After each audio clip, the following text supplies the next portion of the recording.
Pernahkah Anda merasa bahwa hidup Anda seperti berada di padang gurun, sepi, gersang, tidak ada arah dan tujuan, tidak ada suara, hanya keheningan.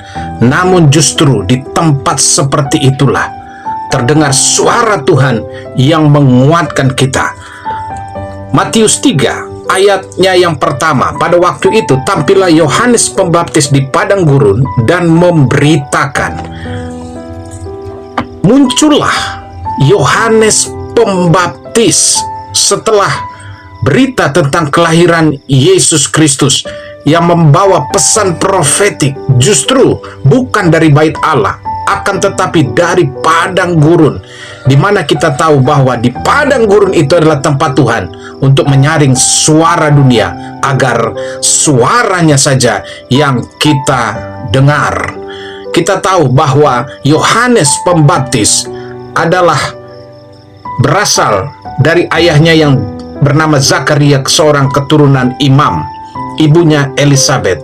Itu berarti bahwa Yohanes berasal dari garis keturunan imam, tetapi pelayanannya bukan dimulai dari bait Allah, melainkan di padang gurun. Yohanes Pembaptis lahir melalui mujizat karena orang tuanya sudah tua dan Elisabet ibunya mandul, tapi malaikat Gabriel sendiri yang mengumumkan kelahiran kepada Zakaria. Sejak dalam kandungan, Yohanes dipenuhi Roh Kudus. Saat Maria mengunjungi Elisabet, bayi Yohanes melonjak-lonjak kegirangan dalam rahim. Itu menandakan hubungan rohani yang mendalam dengan Yesus sejak awal. Yohanes adalah penggenapan nubuatan, seperti yang kita lihat dalam Perjanjian Lama, bahwa dikatakan, lihat, aku akan mengutus Nabi Elia kepadamu menjelang datangnya hari Tuhan yang besar dan dahsyat itu.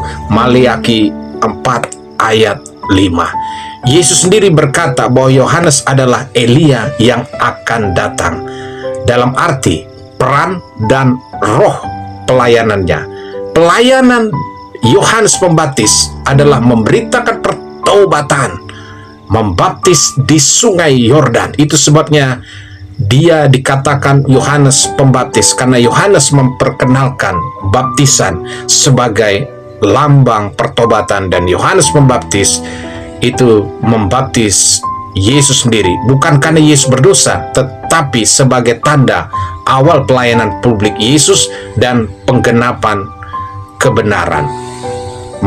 Yohanes Pembaptis merendahkan diri di hadapan Yesus. Saudaraku, inilah saatnya kita generasi dipanggil untuk merendahkan diri, untuk bertobat dalam keadaan dan kondisi hari-hari ini kita hadapi.